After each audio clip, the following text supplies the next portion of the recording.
Hello and welcome everyone. इस video में हम कंट्रोल सिस्टम के उन 100 क्वेश्चंस की बात करेंगे जो ऑलमोस्ट हर एग्जाम में आपसे पूछे जाते हैं। क्वेश्चंस एनालिटिकल और फैक्ट बेस्ड हैं और ये क्वेश्चन आपको किसी न किसी एग्जाम में डिफरेंट फॉर्म्स के अंदर आपको मिलेंगे। सो चलिए हम स्टार्ट करते हैं फ्रॉम क्वेश्चन नंबर 1।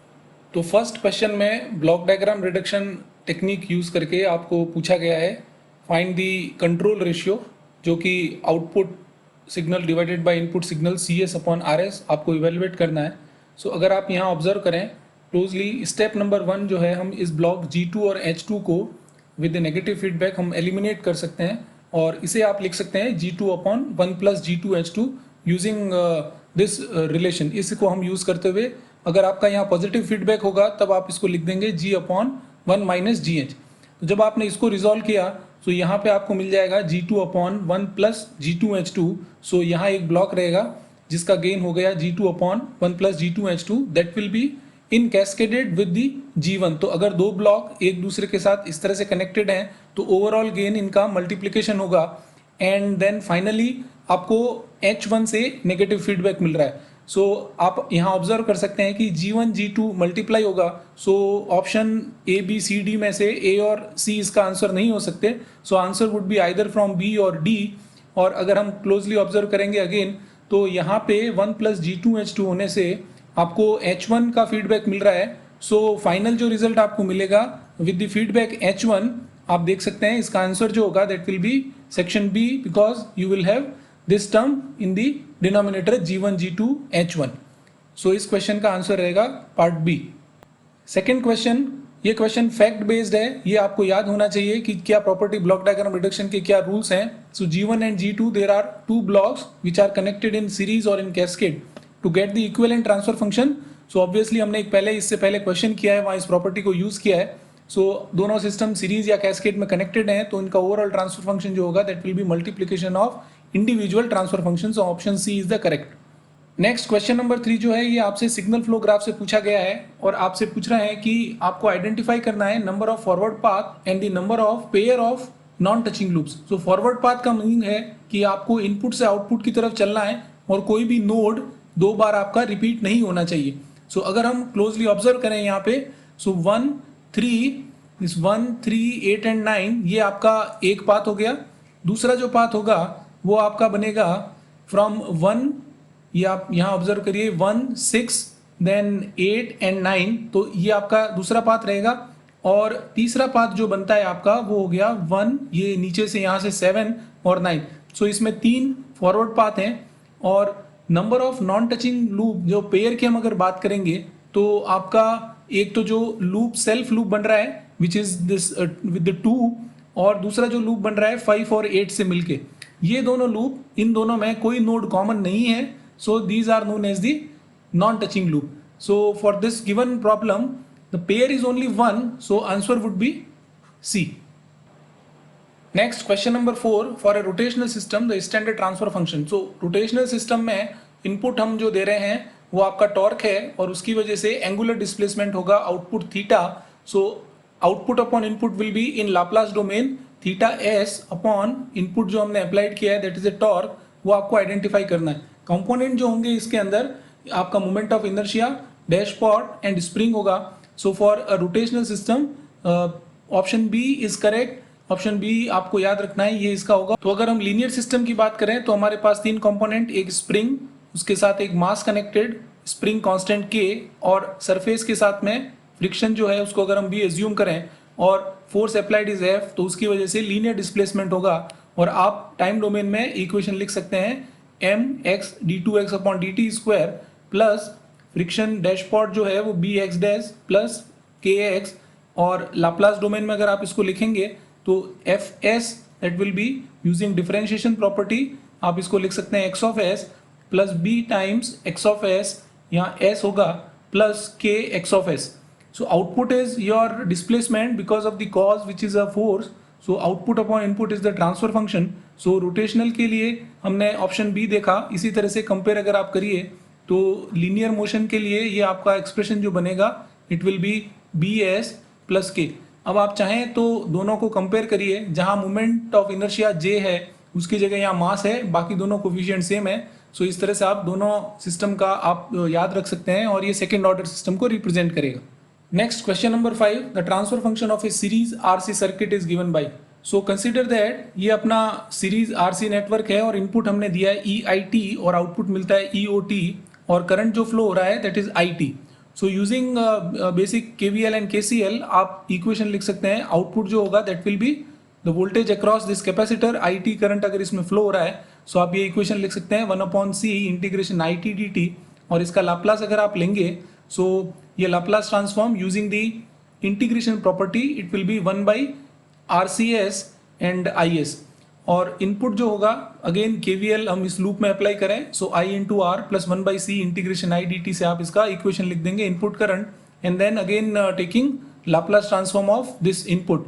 अब अगर हम यहाँ पे आउटपुट अपॉन इनपुट इवेलुएट करते हैं that will B transfer function EOS upon ES और वो आपको रिजल्ट मिलेगा 1/1 प्लस SCR और RCS। सो आप इसमें ऑब्जर्व करिए ये आपका ऑप्शन डी जो है वो आपका करेक्ट आंसर है। नेक्स्ट क्वेश्चन नंबर 6, आपको आइडेंटिफाई करना है for the given transfer function which is the correct block diagram. So ये फैक्ट बेस्ड क्वेश्चन है, इसको हमने यूज किया है क्वेश्चन नंबर 1 को सॉल्व करने के लिए। सो G अपॉन ये नेगेटिव फीडबैक के साथ में है। So option C is correct for this question number 6। Next question number 7, the effect of tachometer feedback is to reduce in a system. So जब आप टैकोमीटर यूज करते हैं सो इसका जो इफेक्ट है वो होगा गेन और टाइम कांस्टेंट दोनों को रिड्यूस करने के लिए। So for this question option A is correct. Next question number 8, GS आपको दे रखा है और find the settling time with the UFB। UFB is your unity feedback system for 2% tolerance band. Now for 2% tolerance band हमको formula जो याद रखना है वो होगा आपका TS that is equal to 4/डेल्टा ओमेगा n और zeta omega n and GS HS is your 1। सो अगर हम यहाँ लिख देते हैं HS जो है आपको वो दिया हुआ है इन्होंने 1। So if this HS is equal to 1 तो characteristic equation will be 1 plus GS HS equal to 0। So from here you can write 1 plus GS is equal to 0। यहाँ से आपको जो इक्वेशन मिलेगी that will be S² plus S plus 4 is equal to 0। अब अगर हम इसको compare करें स्टैंडर्ड इक्वेशन के साथ सो आपको मिल जाएगा omega n square is equal to 4 and omega n is equal to 2 radian per second और डेल्टा की वैल्यू जो मिल रहा है वो है 0.25।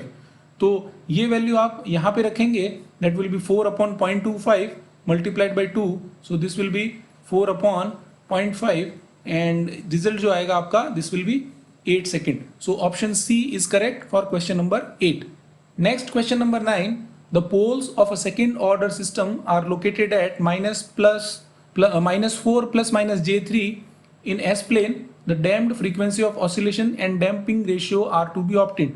तो अगर हम इसको ड्रॉ करें पोल जीरो प्लॉट सो ये अपना -4 प्लस J3 -4 माइनस J3 और जब आप कैरेक्टरिस्टिक इक्वेशन के रूट्स इवेलुएट करते हैं तो आप जानते हैं कि इनको हम minus sigma plus minus J omega D की फॉर्म में लिखेंगे। तो इसके साथ अगर हम आप कंपेयर करेंगे तो इसका मतलब ये हो गया कि ये जो वैल्यू है 4 दैट इज योर सिग्मा और which is equals to delta omega n।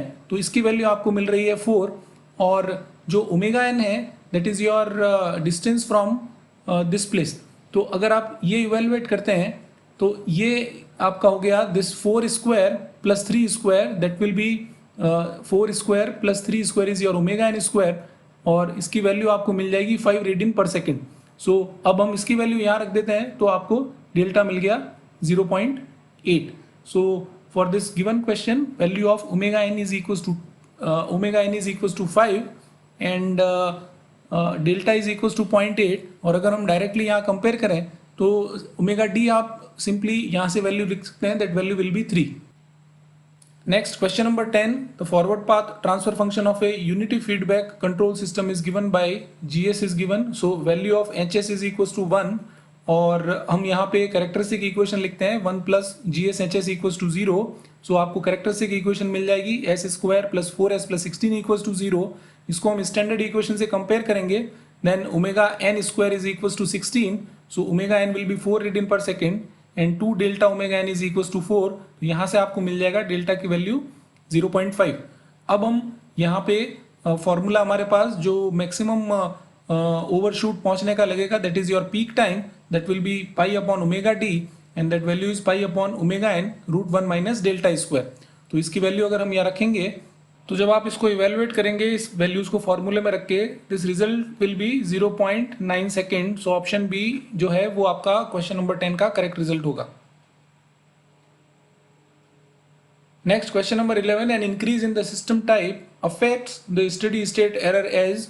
सो जब भी आपका सिस्टम का टाइप इंक्रीज होगा there will be decrease in the steady state error. Next question number 12 जो है, from the transfer function given below select one which gives the unstable response. तो अब हम इस ट्रांसफर फंक्शन से अगर कैरेक्टरिस्टिक इक्वेशन लिखते हैं, सो इक्वेशन जो आपको मिलेगी ये चारों इक्वेशन मैंने यहाँ लिख रखी है। सो अगर आप इन चारों इक्वेशंस को ऑब्जर्व करें, सो इन चारों इक्वेशंस में से जो इक्वेशन डी है जो आपको सिस्टम डी से मिल रहा है, इसमें ऑर्डर ऑफ सिस्टम इज 3 और पावर जो एस की 3, उसके बाद आपके पास कोफिशिएंट एस की पावर 2 है, but there is no coefficient available for s to the power 1. So if any one term is missing, we can say that system would be unstable. So this would be the trick used for solving this question. Next question number 13, find the frequency of oscillation for the system shown below. तो इस system के लिए सबसे पहले step रहेगा, आप इसकी characteristic equation find करेंगे by evaluating 1 plus G S H S equal to 0। So अगर हमने यूज किया 1 plus G S H S equal to 0 और H S is equal to 1 और जी एस की वैल्यू आपको दे रखी है, तो उससे आपको S cube plus 5s square plus 4s plus K equals to 0 ये मिलेगा आपको characteristic equation. Now using Routh array you can frame the Routh array and S cube S square s1 and s0, and ये हम elements इस तरह से arrange करेंगे, first coefficient, then second, third coefficient and fourth coefficient. अब next element आपको evaluate करना है, तो we will multiply 5 with the 4 minus k into 1 divided by 5, that will result in 20 minus k upon 5, और लास्ट एलिमेंट जो होगा that will be k, वो आप ऑब्टेन करेंगे। इसको मल्टीप्लाई किया, यहाँ पे 0 है divided by this term, so this will be k। Now for system to oscillate, इसका मीनिंग है कि आपके पोल्स जो है वो इमेजनरी एक्सिस पे हैं। सो s की पावर 1 के सामने जो फैक्टर है उसको आपको इक्वेट करना है 0, वहां से आपको गेन k की वैल्यू मिलेगी। सो s की पावर 1 के सामने है 20 माइनस k अपॉन 5, इसको इक्वेट किया आपने 0 के, यहाँ से जो गेन मिलेगा that gain will be known as the marginal gain. So answer would be, marginal gain would be 20। अब जो above this s to the power 1 रो है उससे हमने नई इक्वेशन फ्रेम की, that equation is known as the auxiliary equation. So auxiliary equation will be 5s square plus k is equals to 0, and putting this value of k, so you will get the frequency of oscillation s equals to plus minus j2 or 2 radians per second. So option B is the correct for question number 13. Next question 14 में आपसे पूछा गया है close loop poles corresponding to the open loop transfer function, जो unity feedback दे रखा है, so H S is equal to 1। तो यहाँ से स्टेप, क्योंकि आपसे क्लोज लूप पूछा गया है तो पहला स्टेप ये रहेगा, पोल आपसे पूछे हैं तो आपको इनडायरेक्टली कैरेक्टरिस्टिक इक्वेशन के रूट्स पूछे गए हैं। So characteristic equation would be 1 plus G S H S equal to 0, H S is 1, तो उसको हमने अगर लिखा तो that will be S square plus 4s plus 8। इसको आप इक्वेशन को आप सॉल्व करेंगे, there will be 2 roots and the value of roots would be minus plus minus j2।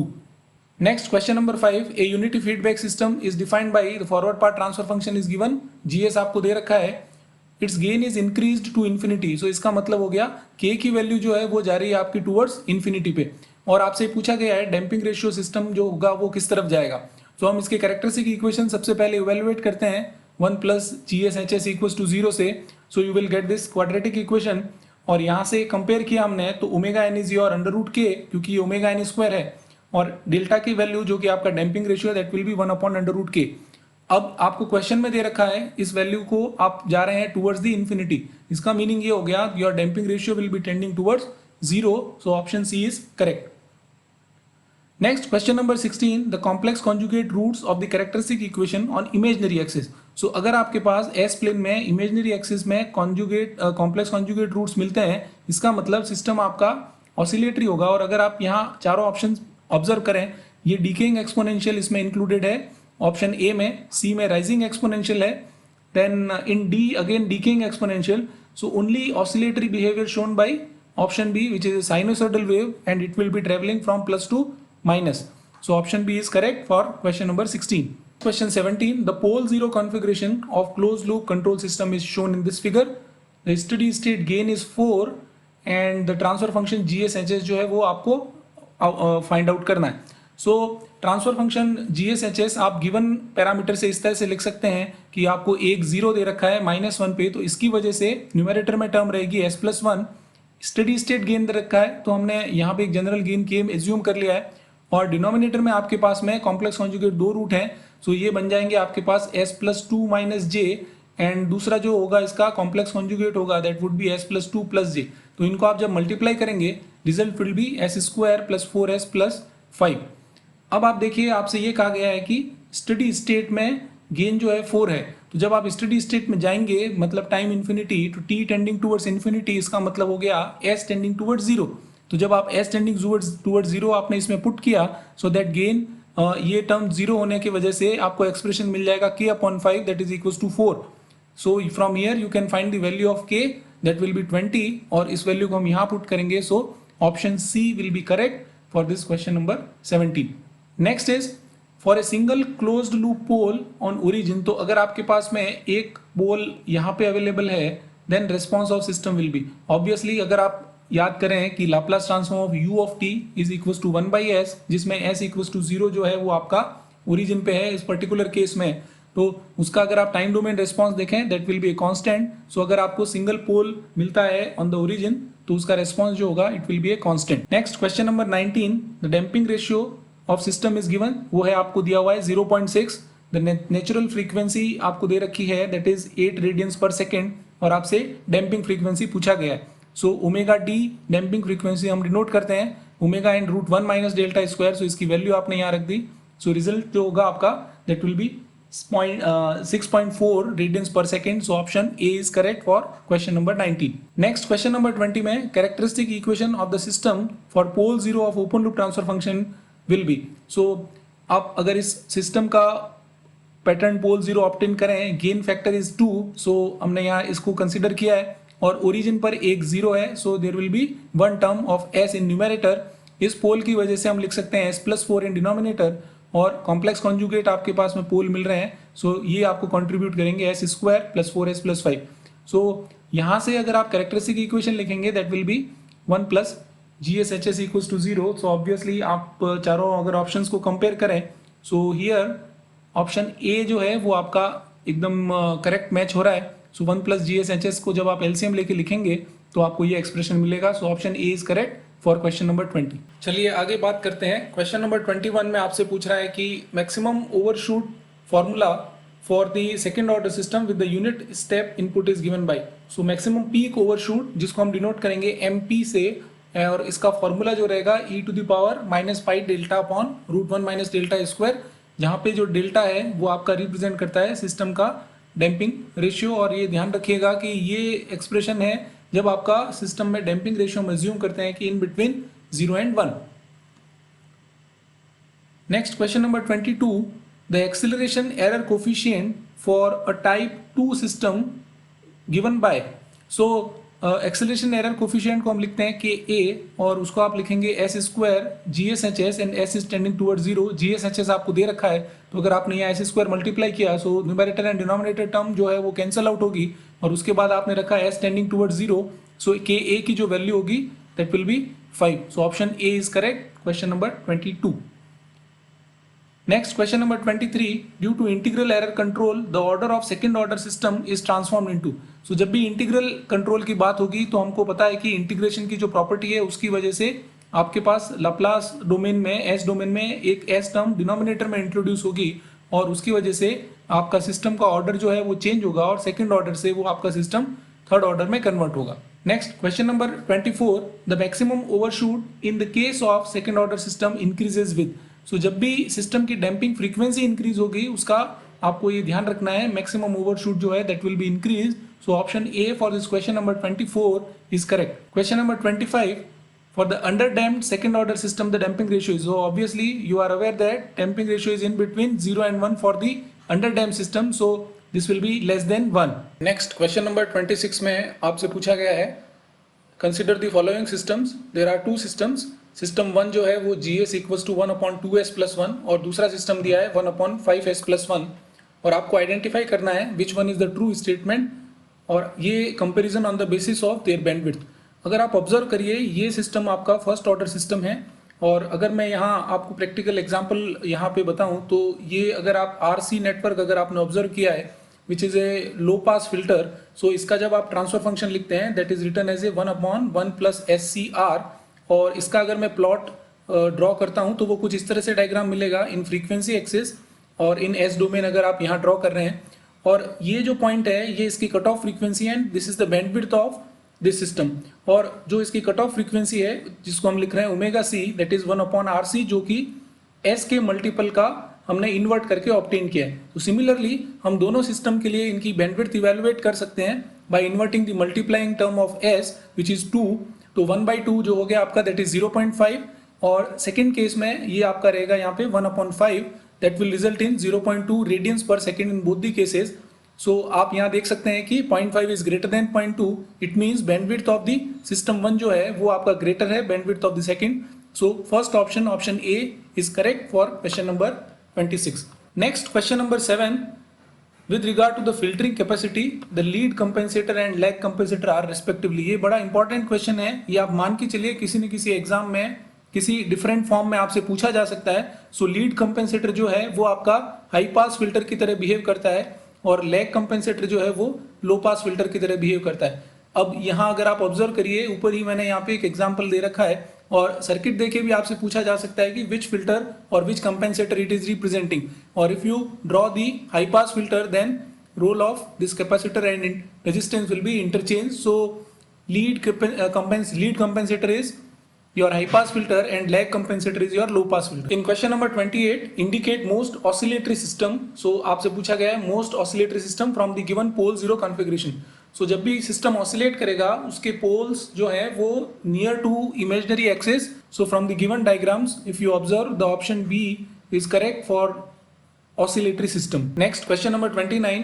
Damping ratio is given which is 0.6 and natural frequency is 8 radian per second and question asked is damped frequency कितना होगा। So damping ratio जिसको आप delta और zeta से denote कर सकते हैं, this value 0.6 and omega N जो है वो दे रखा है आपको that is 8 radians per second. So direct आप फॉर्मूला यूज कर सकते हैं omega D equals to omega N root 1 minus delta square, और अगर हम यहाँ वैल्यू पुट करेंगे हमको मिलेगा result 6.4 radian per second. So option A for question number 29 is correct. Next question number 30, a second order under damped system control system is given, the time period of oscillation जो है वो पूछा गया है। सो हमको ये ध्यान है कि जब हम वैल्यू लिखते हैं टाइम पीरियड की that is T equals to 2 pi omega और omega equals to 2 pi T, उस रिलेशन से आप टी इवेलुएट कर सकते हैं। और ओमेगा डी जो है वो अपना डैम्पिंग फ्रीक्वेंसी है। So omega D equals to omega N root 1 minus delta square value जब आप पुट करेंगे तो आपको मिल जाएगा time period of oscillations is 2 pi upon omega N root 1 minus delta square. So option B is correct for question number 30. Question number 31, the time needed to reach 10% to 90% of the final value of the time response. So second order system जिसका under damped behavior है, अगर आप उसको draw करेंगे तो उसका graph कुछ इस तरह से मिलेगा और इस ग्राफ की दो स्टेट्स हैं, one is transient state and another is at when time is tending toward infinity, this part is known as the steady state. अब ट्रांजिएंट स्टेट के डिफरेंट पैरामीटर्स हैं। फॉर एग्जांपल यहाँ जब आपको मिलता है we call it as a maximum peak this value, and जिस time पे आपको मिलेगा that will be known as the peak time, where as जब आपका आउटपुट 0 to 50% जाएगा 0.5 that will be known as the delay time. और जो आपसे क्वेश्चन पूछा गया है this is basically the fundamental definition of the 10% to 90% of the rise time. So इसका आंसर हो गया part B. Question number 32, again ये क्वेश्चन आपका फैक्ट बेस्ड क्वेश्चन है। Settling time on the 2% tolerance band is given by 4 upon delta omega N और zeta omega N. Question number 33, with reference to the characteristic equation जो कि standard form है, the false answer from the statement given is, so omega N is known as the undammed natural frequency, it is correct. Zeta or delta sometimes it is written, so it is damping ratio. The order of this equation is 2 because highest power of the S is 2 and remaining this is not the damping frequency, this is your damping factor. So question number 33 option C is correct. Next question number 34, if zeta is damping ratio then the ratio of natural frequency to the actual frequency. तो अगर हम यहाँ obtain करें omega N और omega D का आपको ratio evaluate करना है, सो हमको पता है कि omega D is equal to omega N root 1 minus delta square और zeta square. So you can find the ratio and option C will be correct for question number 34. Next, question number 35, the open loop transfer function of a unity feedback control system is given by G as और आपको select करना है the correct answer from the A to D. So आपको identify करना है natural frequency, damping ratio, settling time and damped frequency.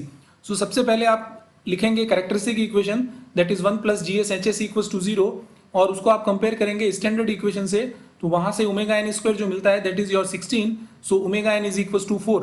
अगर हम settling time evaluate करें so that will be 4 upon delta omega N and delta omega N is equals to जब हम value evaluate कर रहे हैं यहाँ से that value is 2, so T S is equals to 2 second. So हमको identify करना है correct statement, so this is not correct, also this is not your correct because it is 2 seconds. और अगर हम यहाँ डेल्टा ऑब्जर्व कर रहे हैं so this is your 0.5, so option B is correct for question number 35। Next question is indicate type 2 system out of the transfer function given below. So ये हमको assume करना है कि क्योंकि मेंशन नहीं है तो हम मान के चल रहे हैं कि ये loop transfer function, open loop transfer function GSHS दे रखा है और सिस्टम का टाइप इंडिकेट करता है ओरिजिन पर कितने पोल्स हैं in the open loop transfer function. So since we are asked about the type 2 system, it means there will be 2 poles at the origin, so ये आपका option C will be the correct answer for this question. Next, the order of the system transfer function is given by, now order of system transfer function is related with the characteristic equation और जो उसकी highest s की power होगी that will be the order. So from the given options you can see that highest power of s in denominator is indicating your closed loop poles, so option D is correct for question number 37. Next question number 38 में आपसे पूछा गया है कि pole 0 configuration is given और the transfer function at s equals to j2 that is g of j2 is to be evaluated. अब आप देखिए कि अगर हम इस क्वेश्चन को ऑब्जर्व करें तो एक आपका ये फैक्टर जो है ये -4 पे एक 0 है जिसकी वजह से आप ट्रांसफर फंक्शन लिख सकते हैं s+4। उसके अलावा कॉम्प्लेक्स कॉन्जुगेट में आपको पोल मिल रहे हैं -2 + -j, तो इनको आप डिनोमिनेटर में लिखेंगे और उसकी वजह से आपको ओवरऑल ट्रांसफर फंक्शन जो मिलेगा दैट विल बी दिस।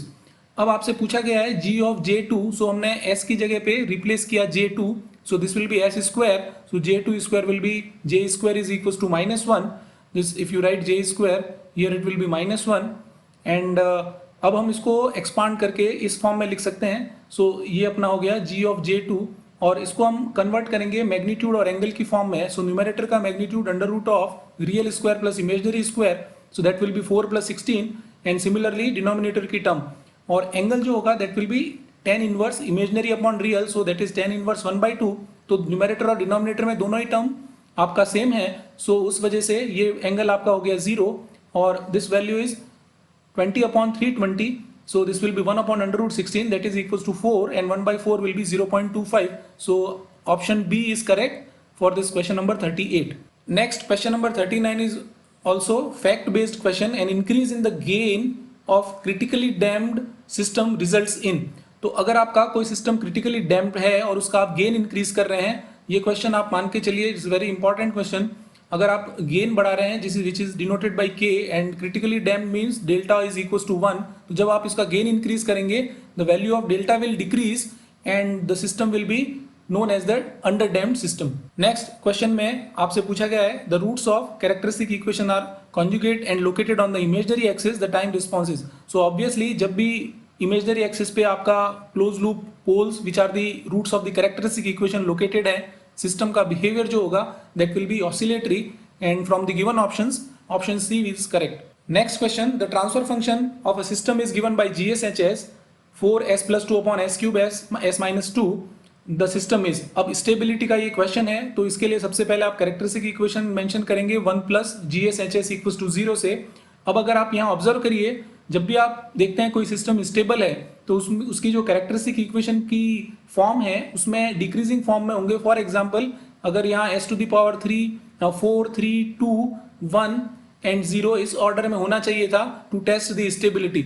अगर हम यहाँ देखें s स्क्वायर की टर्म मिसिंग है, so if any one term is missing you can directly write that the system is unstable. Next question number 42, entries in the first column of Routh Hurwitz array और Routh Hurwitz table are given, the system has number of roots having real positive part. तो जितने बार number of sign change होगा, जितना sign change होगा उतने roots जो हम कहेंगे वो right half of the S plane या फिर रियल पॉजिटिव पार्ट में एग्जिस्ट कर रहे हैं। यहाँ अगर आप ऑब्जर्व करिए ये आपका साइन यहाँ पे प्लस है, सो ये एक बार चेंज हुआ that is from plus two -1, then minus यहाँ मेंटेन रहेगा, देन माइनस से प्लस ये रहेगा, सो ये दूसरी बार चेंज होता है, फिर ये प्लस मेंटेन है, देन ये प्लस से माइनस होता है, तो ये आपका तीसरी बार चेंज हुआ और फिर माइनस से प्लस हुआ. So that means there are 4 times sign is change. So there are 4 out of the given options, there are 4 roots which are having real positive part. Same question is question number 43. So again S4 to S0 हमने यहाँ mark किया हुआ है और आपसे पूछा गया है कि the number of roots in the right half of the S plane. तो यहाँ हम ऑब्जर्व करेंगे ये प्लस से माइनस एक बार साइन चेंज हुआ और ये माइनस से प्लस दूसरी बार साइन चेंज हो रहा है. सो ये सिस्टम जो है वो 4th ऑर्डर का है और इसका मीनिंग हुआ कि वहाँ 4 पोल होंगे, उन 4 में से 2 पोल जो हैं वो राइट हाफ में है और उसकी वजह से ये सिस्टम अनस्टेबल सिस्टम हो जाएगा. Next question number 44. The system having its open loop transfer function is given और आपको ये इवेलुएट करना है कि सिस्टम की स्टेबिलिटी क्या है. तो स्टेबिलिटी के लिए जैसे हमको पता है कि हमको सबसे पहले कैरेक्टरिस्टिक इक्वेशन लिखना है with the help of 1 plus GS equals to 0. So जब आप इस इक्वेशन को लिख के एक्सपांड करेंगे by taking the common terms, so हमको ये फाइनल आउटपुट जो मिल रहा है that equation will be in this form. अगर आप यहाँ ऑब्जर्व करिए the equation is depending on the value of k. So इसका मीनिंग ये हो गया कि it will obviously depend on the value of k and the system will B marginally stable because क्योंकि ये आपका k पे डिपेंड करेगा और k की वैल्यू अगर एक सर्टेन रेंज में होगी तब हम कह पाएंगे कि सिस्टम स्टेबल है. So from characteristic equation we can frame the Routh array and looking at the first column of the Routh array. So अगर सिस्टम को आपको स्टेबल करना है सो फर्स्ट कॉलम के सारे साइन जो हैं वो पॉजिटिव या सारे साइन सेम होने चाहिए. सो इन दिस केस k-3 ये हम इसको ग्रेटर देन 0 रख सकते हैं. देन जो नेक्स्ट आपका 9k है वो आपका ग्रेटर देन 0 होगा, तो उससे आपको मिल जाएगा this k should be greater than 0. And जो लास्ट ये s to the power 1 के सामने इक्वेशन है that is 6k square minus 27k should be greater than 0.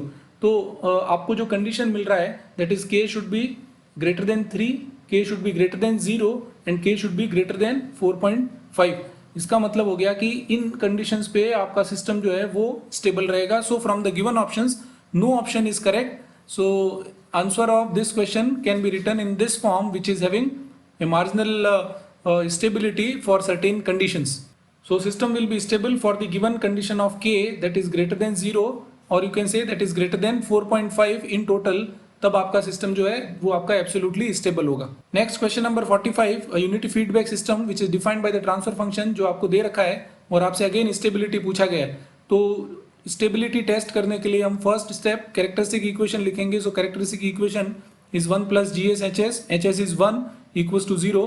तो आप यहाँ ऑब्जर्व करिए s to the power 1 row is missing. So if any one point is missing, you can directly comment that system is unstable. So for question number 46, which one of the above equation represent the stable system? आप यहाँ देखिए यहाँ एक term missing है, so this will be your unstable system. इसमें अगर आप देखें इसके रूट्स हैं तो ये दोनों ही रूट्स आपके एग्जिस्ट कर रहे हैं right half of the S plane में. सो सिस्टम जो है अनस्टेबल रहेगा. इस केस में नेगेटिव साइन आ रहा है so system will be unstable. So option C is correct. You can find the roots of this equation और वो आपके दोनों रूट्स होंगे वो left half of the S plane में रहेंगे जिस वजह से सिस्टम आपका स्टेबल सिस्टम की कैटेगरी में आएगा. So for question number 46 option C is correct. Next question number 47 which range of the k for the system to be stable. So ये आपको दे रखा है GS value of HS is equal to k. So 1 plus GS HS आप लिख सकते हैं. You can frame the characteristic equation. जब आपकी कैरेक्टरिस्टिक इक्वेशन मिल रही है तो यहाँ से आप ऑब्जर्व करिए this factor 4 minus 5k. So if this is greater than to be kept as a greater than 4/5, इसका मतलब हो गया कि अगर k आपका 4/5 से ग्रेटर है देन आपके रूट्स जो होंगे वो left half of the S plane में रहेंगे and system will be stable system. So option D is correct for this question. Next question, the closed loop poles are on the imaginary axis. So if closed loop poles are on the imaginary axis, then we will say that system is oscillatory system. So in this case, your system damping ratio is equals to 0 and system oscillates between certain values. Question number 49, find the range of k for the system to be stable. So again Routh-Hurwitz से आपको Routh array fill करना है, decreasing order s to power 4 to the s to power 0. और जो coefficients होंगे first second third fourth and fifth इस तरह से आप कोफिशिएंट्स अरेंज करेंगे and then you can find the value. You can fill in the all the values of this Routh array. और for system to be stable first column should be having the all the positive values. So अगर आप यहाँ observe करिए this will be 50 minus 5k divided by 10 should be greater than 0. So k should be less than 10 and k here is greater than 0. So overall result is k should be in between 0 and 10 for system to be stable. Next, question number 50, the type of system for the Nyquist plot shown below. So आप यहाँ observe करिए the difference of phase from this point to this point when frequency change from 0 to infinity. So that difference is 0, and you can clearly see that the type of the system is 0 because there will not be any pole on the origin. Next, question number 51, which of the following plot are suitable for the Nyquist stability criteria? So Nyquist stability is always obtained with reference to the open loop transfer function of the system. So option A is correct. Question number 52, the negative real axis in GSHS plane for Nyquist plot correspond to. So जो negative real axis होगा GSHS plane में, that corresponds to the -180 phase. So option B for the this given question is correct when it is compared with reference to the board plot. Next, question number 53, the Nyquist plot crosses the negative real axis at -x, the absolute gain margin. So gain margin जब भी आप evaluate करेंगे, suppose आपका इस तरह से ये plot है और ये Nyquist plot अगर हम इस तरह कंप्लीट करते हैं तो ये जो डिस्टेंस है आपका, this distance is x. So क्योंकि नेगेटिव पार्ट में है, so it is written here as -x, but the gain margin will always be written in the form of 1 upon this distance. So option D is correct. Answer is 1 upon x. Question number 54, the unit circle in the Nyquist plot is transformed into 0 dB line of the board plot at. So it is transformed for all the frequencies. So option B is correct for the question number 54. Next question is the Nyquist plot of a type 1 system is given और हमको comment करना है about the stability. सो मान लीजिए ये आपका given plot है और हम एक सर्कल ड्रॉ करते हैं विद द यूनिट रेडियस, और जिस पॉइंट पे आपका ये यहाँ कट कर रहा है, this is known as the gain cross over frequency, और -180 डिग्री आपको यहाँ मिल रहा है, तो ये पॉइंट जो होगा this is your phase cross over frequency. Now for a stable system gain cross over frequency should be less then phase cross over, but here you can see that you are moving toward the higher value of the frequency. So in this case phase crossover frequency is greater than, here it is phase crossover and here it is gain crossover. So phase crossover is actually less than gain crossover, so system is unstable. Next, question number 56, for the transfer function GSHS is given, we have to find the phase crossover frequency. तो इसको solve करने के लिए सबसे पहले आप इसको sinusoidal term में लिखेंगे by putting s equals to j omega in the given expressions. So s equals to j omega हम लिखते हैं, so this will be g of j omega h of j omega and this will be 2 upon, so हमने जहां भी s मिल रहा है उसको replace किया by j omega and then we obtain the phase that is phi of omega. तो ये term की वजह से आपका tan inverse imaginary upon real that is result is -90. क्योंकि सारी टर्म पोल की हैं तो एंगल जो है आपका वो माइनस में है, और minus tan inverse imaginary upon real is omega upon 1 twice omega upon 1. अब जब आप फेस क्रॉस ओवर इवेलुएट कर रहे हैं तो प्रीवियस एग्जांपल में जैसे हमने कहा कि ये पॉइंट -180 डिग्री को क्रॉस करता है, that frequency is your phase cross over. So we will compare this phase is equal to -180 degree. अब हम दोनों तरफ इसको अगर सॉल्व करें by taking the angle tan, then you can write this expression as a tan a plus B and tan a plus tan b upon 1 plus tan a tan b. Formula अगर हम यहाँ लगाएंगे तब आपको ये equation मिल जाएगा और omega की वैल्यू आपको मिलेगी +-1 upon √2. So from the given options 0.707 which is 1 upon √2 will be answer. So option C is correct for question number 56. Question number 57, expression for the state transition matrix. So state transition matrix which is denoted by phi of t is actually e to the power at, और इसको आप लिख सकते हैं by taking the Laplace inverse of SI. I is the identity matrix of inverse. So ये direct formula आप use कर सकते हैं to find the state transition matrix. Next is the line corresponding to the negative real axis of Nyquist plot transforms into. So हमने अभी ये question attempt किया है प्रीवियसली. सो Nyquist प्लॉट का जो नेगेटिव रियल एक्सिस है that corresponds to the -180 degree phase shift line of the Bode plot. Question number 59, Nyquist plot is given for the open loop transfer function which is having poles in the right half as a 1. And आपको comment करना है कि system जो है वो आपका stable है या अनस्टेबल है. सो अगर आप एक सर्कल ड्रॉ करें यहाँ से और हम अगर नंबर ऑफ एनसर्कलमेंट्स ऑब्टेन करते हैं -1 के, सो number of encirclement is equals to 1. So because it is cutting one time, because of anticlockwise we are considering it as a positive. और फॉर्मूला हमारे पास from the Nyquist theorem n is equals to which is number of encirclement is equals to p minus z. And whenever you see that by using this relation z is equals to 0, system is always consider or categorized in the under the stable system category. So इस question का answer जो होगा that will be system is stable. Next question number 60, the formula for resonant frequency omega R. So ये direct आपको याद रखना है. Resonant frequency का जो फॉर्मूला है वो omega R equals to omega N root 1 minus 2 delta square. Question number 61, open loop transfer function of system is given और आपको कमेंट करना है on the stability of system. अब आप देख सकते हैं यहाँ पे कि एक्सप्रेशन जो है वो आपका in terms of T1 and T2 है. So obviously the result will be depending on the values of T1 and T2. So you can directly write that this is a conditionally stable system.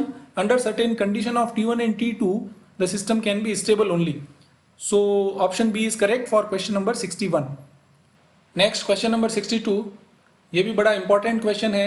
ये कई बार fact based question होने की वजह से ये direct पूछ लिया जाता है. The resonant peak MR for second order system is unity. The damping ratio zeta for the system is. So MR is given by 1/2 delta root 1 minus delta square. So for this particular condition this will be value will be delta is equals to 0.707. So you can verify it from the formula as well as you can directly remember this. Next question number 63 में आपको find out करना है gain margin for the given polar plot. So gain margin जैसे हमने अभी पहले बात की कि ये जो distance है उसका 1 upon करके हम evaluate करेंगे. So this distance is 0.1. So 1 upon 0.1 will result in 10. और क्योंकि आपको dB में evaluate करना है with the base log 10. So 20 log 10 with the base 10 will be 1. So final answer would be 20 dB and part B is correct for question number 63. Next question number 64. A system has a gain margin of minus 12 dB. The gain corresponding to 180 degree phase shift is.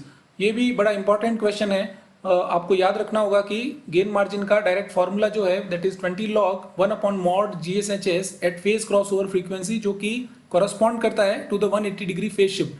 और यहाँ अगर आप observe करिए when it is return 1 upon mod of GH और log की term में है. सो आपका जब इवेलुएट करेंगे in terms of gain so sine will be inverted and this gain will be -12 की जगह आप dB था वो अपना हो जाएगा 12 dB. Question number 65, the centre of M circle which is A magnitude circle is located on x axis. So the center of the M circle is given by m square divided by 1 minus m square comma 0. So this is your answer for question number 65. Next question number 66 में आपसे पूछा गया है the time constant for the first order factor of a transfer function t in the corner frequencies. So transfer function first order system का आप लिखते हैं CS/RS which is 1/1 plus ST. और फर्स्ट ऑर्डर का एग्जांपल जो है वो RC network which is A low pass filter. और आप चाहें तो हमने पहले क्वेश्चन किया है which is a lag compensator also. और इसका आप अगर प्लॉट ड्रॉ करते हैं तो this is your low pass filter curve and this frequency is 1/RC and cut off frequencies 1/T जो कि हम ऑब्टेन करते हैं by inverting the multiplicative term of S. So this result is 1/RC is the cut off frequency और time constant is equals to 1/RC. Next question number 67, at low frequencies the initial slope for the Bode plot of type 3. So in general the initial slope is given bye -20 n dB per decade. और आपका जो system है उसके अंदर type 3 है. इसका मतलब there are 3 poles और पोल की वजह से कंट्रीब्यूशन जो है वो नेगेटिव है. n की वैल्यू 3 रहेगी. So initial slope of the system would be -60 dB per decade. Next question number 68, the corner frequencies for the transfer function GSHS जो आपको दे रखा है. सो कॉर्नर फ्रीक्वेंसी आपको ऑब्टेन करना है तो what you have to do is जो भी S की मल्टीप्लाइंग टर्म है उनको 1 अपॉन लिखना है. So 1/0.25 that will result in 4 radian per second and 1/0.1 that will result in 10 radian per second. So option B will be correct for question number 68. Next question number 69, a unit change in log 10 omega corresponds to a frequency factor or frequency ratio. So obviously unit change का मतलब हो गया कि आपको ये पूरा factor जो है decade की बात हो रही है. So omega जो होगा आपका उस केस में that will be 10. Next question number 70, the initial slope of the board plot for a type 2 system. तो ये क्वेश्चन जो है आपका dB पर ऑक्टेव में पूछा गया है. और क्योंकि टाइप 2 सिस्टम है तो dB पर डिकेड में जैसे हमने पहले बात की कि -20 n dB per decade. So your n is equals to 2. So this is in dB per decade which is -40 dB per decade. And अगर हम dB पर ऑक्टेव में कन्वर्ट करेंगे so in that case this will be -12 dB per octave. Next question is the magnitude and phase angle on the Bode plot for the transfer function GS equals to S square. अब हम अगर इसका face plot draw करना चाहें सो S equals to अगर हम यहाँ j omega रखते हैं सो ये न्यूमरेटर की टर्म है which is having your effect of plus, so phase जो होगा that will B 180 degree, so phase shift is pi radiance, and magnitude में जो चेंज आएगा that will be 40 dB in positive plus 40 dB per decade. So this will be your option B is your correct answer for question number 71. Similarly इसी तरह से इसको आप invert कर दें क्वेश्चन नंबर 71 को, then it will become 1 upon s square और negative angle रहेगा and that will be again minus 180 degree or pi radian per second. So option C is correct for question number 72. Next question number 73. The open loop transfer function of the system is given. So similarly जैसे हमने पहले identify किया है, the corner frequencies can be obtained by inverting the multiplicative terms of s, so that will result in 4 radian per second, and for this 0.4 it will be 2.5 radian per second. So option B will be correct for question number 73. Next question जो है 74, उसमें आपको GSHS दे रखा है और phase angle at frequency 0 and infinite are respectively. So हमको omega की value 0 और इन्फिनिटी रखना है. सो सबसे पहले साइनोसोडल टर्म में हम इवेलुएट करते हैं और एस की जगह आपने जे ओमेगा रखा है. So this will be J of J omega H of J omega. ये हमने यहाँ वैल्यूज पुट की और इसको सॉल्व किया for the angle. So numerator की टर्म से tan inverse imaginary upon real मिलेगा, minus this angle will be 90 degree और again minus tan inverse imaginary upon real. अब केस नंबर 1 हम रखना है ओमेगा इज टेंडिंग टूवर्ड 0. उस वजह से आप ऑब्जर्व करिए यहाँ जब आप एंगल फ्रीक्वेंसी रखेंगे 0, then this will result in phi of 0 which is minus 90 degree, और जब आपका ओमेगा जाएगा towards infinity this angle is equal to plus 90 degree. So this option is correct for your question number 74. Question number 75 जो आपका root locus से पूछा गया है और आपको आइडेंटिफाई करना है the number of root loci given in the open loop transfer function. So ये डिपेंड करता है कि कितने नंबर ऑफ पोल्स और कितने नंबर ऑफ जीरो सिस्टम के अंदर हैं. जो ग्रेटर होगा that will be the answer. So in this case there is 1 0 and there are 4 poles. So since poles are greater than 0, so number of root loci जो बनेंगे that value of n will be 4. Next question number 76. The effect of addition of 0 to the open loop transfer function of a system on the root locus. तो जब भी आप zeros add करेंगे, जब भी आप zero frequency open loop transfer function में add करेंगे, तो अपना रूट लोकस जो होगा वो टुवर्ड्स लेफ्ट शिफ्ट होगा in the S plane and system will be having more stability. So एक और क्वेश्चन यहाँ से निकलता है कि स्टेबिलिटी पे क्या इफेक्ट होगा. तो आप समझ सकते हैं कि जब भी जीरोज आप ऐड कर रहे हैं तो सिस्टम की स्टेबिलिटी इंप्रूव होगी, और अगर आप पोल्स ऐड कर रहे हैं तो स्टेबिलिटी जो होगी वो रिड्यूस होगी, and you will have to find some mechanism how the system's stability can be improved. Next question number 77. The system having root locus is stable और नॉट. अगर आप यहाँ ऑब्जर्व करिए, रूट लोकस हम प्लॉट करते हैं जब आपका गेन जो है वो 0 से इन्फिनिटी की तरफ चेंज करते हैं. सो इनिशियली हम अगर यहाँ क्लोजली ऑब्जर्व करें कि 0 पे आपका पोल की लोकेशन है और ये यहाँ 2 पोल हैं आपके पास और इस तरह से मूव कर रहे हैं, और जब आपका ये स्टार्ट होगा k इक्वल्स टू 0 से, जहाँ पोल से स्टार्ट होगा और it will terminate toward zeros, तो ये आपका एक रूट लोकस इस 0 पे टर्मिनेट हो गया और दूसरा जो जाएगा टुवर्ड लेफ्ट हाफ में.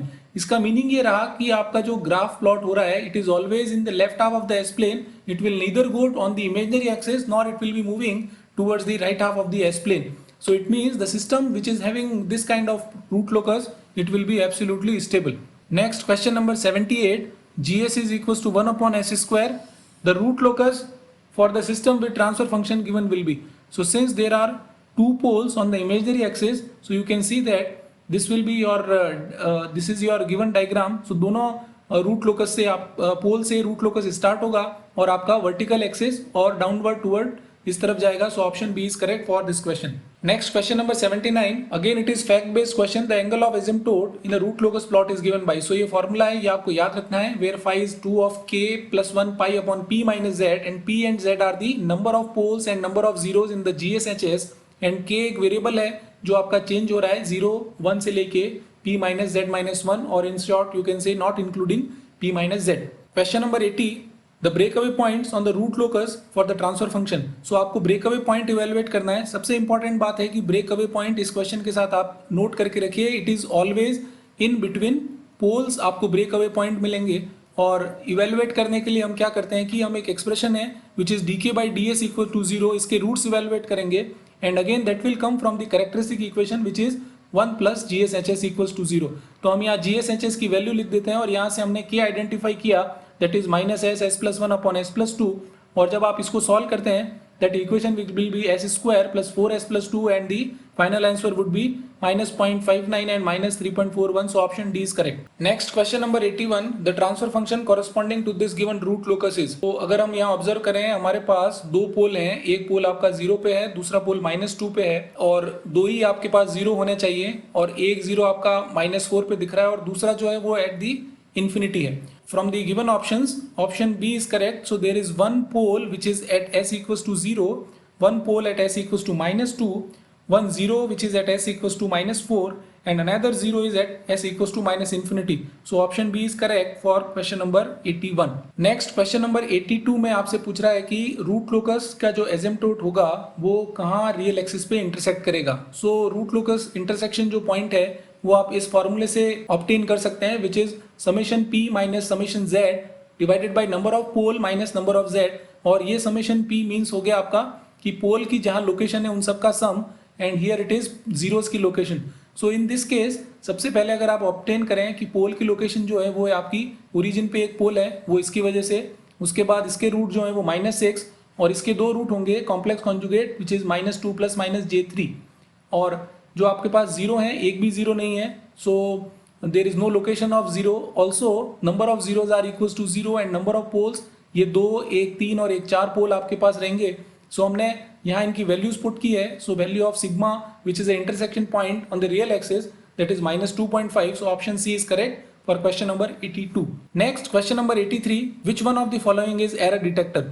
So from the given option, you remember always that potentiometer act as like a error detector. Next question number 84, the zero initial condition for a system means. So जब भी आपका system zero initial condition पे होगा so we will say that system is at rest and no energy is stored in any of its components. Question number 85, a controller essentially is. Your controller works as a comparator in any control system. So option C is correct for this question 85. Next is mass in the force voltage analogy is analogous to.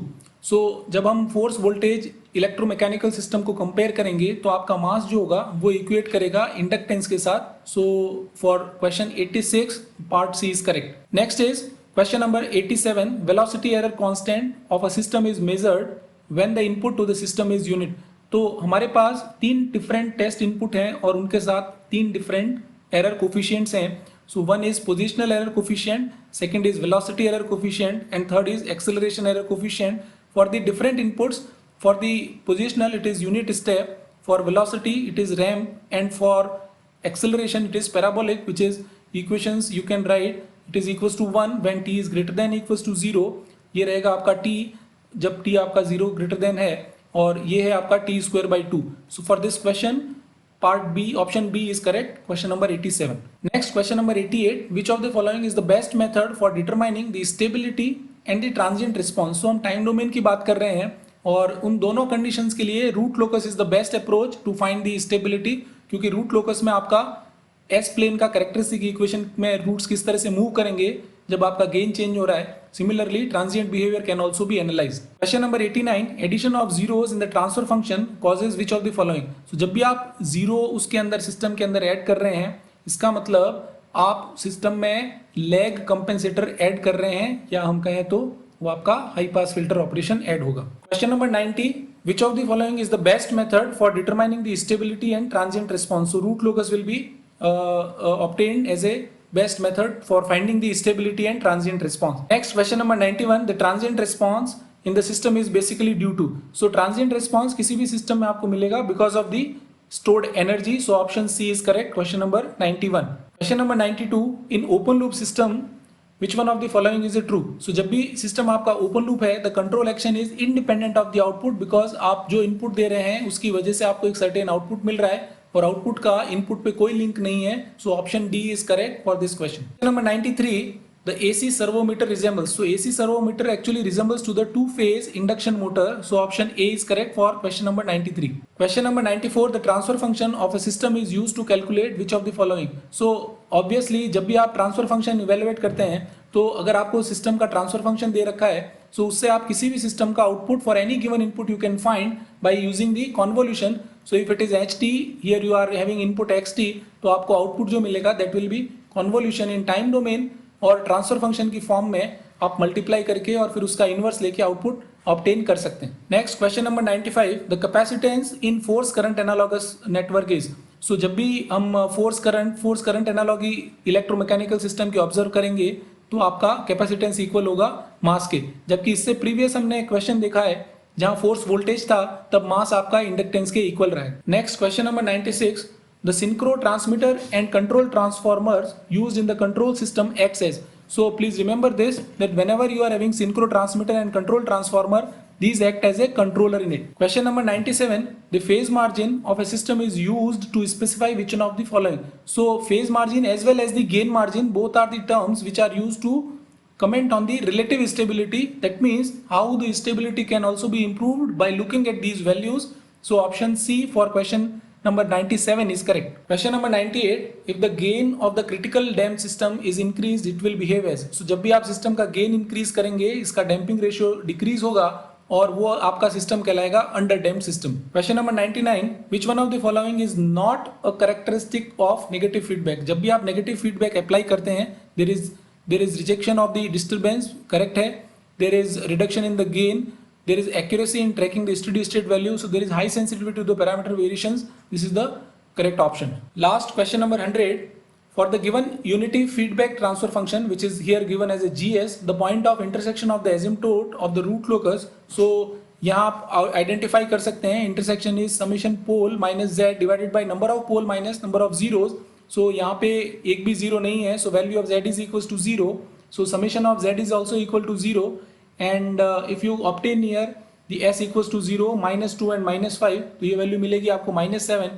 So ultimately जो आपको result मिलना है that is -7/3, so result is -2/3।